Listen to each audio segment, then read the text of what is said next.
Έχετε κόψει ποτέ ένα σίκο απευθείας από τη σικιά? Αν ναι, τότε σίγουρα θα έχετε προσέξει εκείνη τη μικρή λευκή σταγόνα που ξεπροβάλλει από το σπάσιμο του καρπού ή του φύλου. Αυτό το υγρό είναι ο χυμός της σικιάς. Η γιαγιά μου τον αποκαλούσε γάλα της σικιάς. Έλεγε πως αυτή η λευκή ουσία είναι γεμάτη με απροσδόκητα ωφέλη, αλλά και πως πρέπει να προσέχει κανείς. Ακολουθούν οι τρόποι χρήσης του χυμού της σικιάς, καθώς και οι προφυλάξεις που καλό είναι να γνωρίζετε.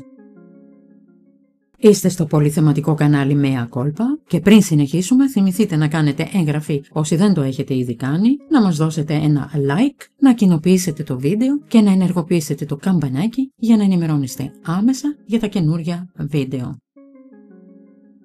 Χρήσεις του χυμού της σικιάς.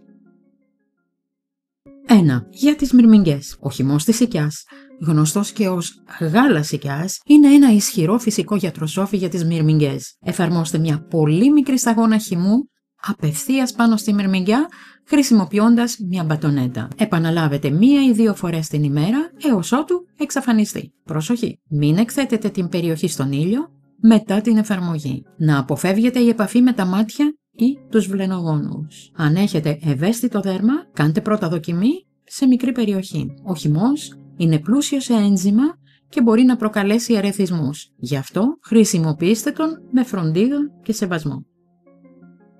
2. Για το πήξιμο του γάλακτος. Ναι, σωστά το ακούσατε. Το γάλα της σικιάς μπορεί να χρησιμοποιηθεί αντί για πιτιά. Χάρη στις πηκτικές του ιδιότητες, ο χυμός της σικιάς μπορεί να βοηθήσει το γάλα να πήξει. Ιδανικό για σπιτικά γιαούρτια ή, γιατί όχι, και για την παρασκευή φυσικού τυριού στο σπίτι.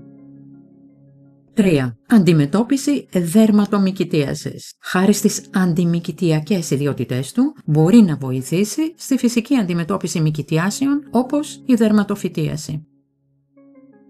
4. Ενίσχυση της πέψης. Στην παραδοσιακή ιατρική χρησιμοποιείται αραιωμένος για ανακούφιση από τη δυσκολιότητα και για ενίσχυση της πεπτικής λειτουργίας. 5. Αποθητικό εντόμων στον κήπο. Ο χυμός της σικιάς μπορεί να απομακρύνει ορισμένα έντομα προστατεύοντας τα φυτά με φυσικό τρόπο. 6. Επούλωση φυτικών πληγών. Μπορεί να σφραγίσει κοψίματα ή πληγές σε φυτά, μειώνοντας τον κίνδυνο μόλυνσης. 7. Ενίσχυση του ανοσοποιητικού. Η κατανάλωση μικρών αραιωμένων ποσοτήτων μπορεί να προσφέρει αντιοξυδωτική δράση και να θωρακίσει τον οργανισμό. 8. Περιποίηση δέρματος. Αραιωμένος μπορεί να καταπραίνει ήπιο ερεθισμό της επιδερμίδας.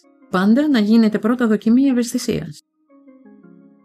9. Φυσικό λίπασμα. Προσθέστε τον στον κομπόστ ή αραιώστε τον με νερό για να δημιουργήσετε ένα πλούσιο οργανικό διάλειμμα για τα φυτά σας. 10. Φυσικό φυτοπροστατευτικό. Το λατέξ του χυμού λειτουργεί ως φυσικό φυτοφάρμακο, κρατώντας μακριά συγκεκριμένους εχθρούς του κήπου. Πώς να αποθηκεύσετε το γάλα της σικιάς.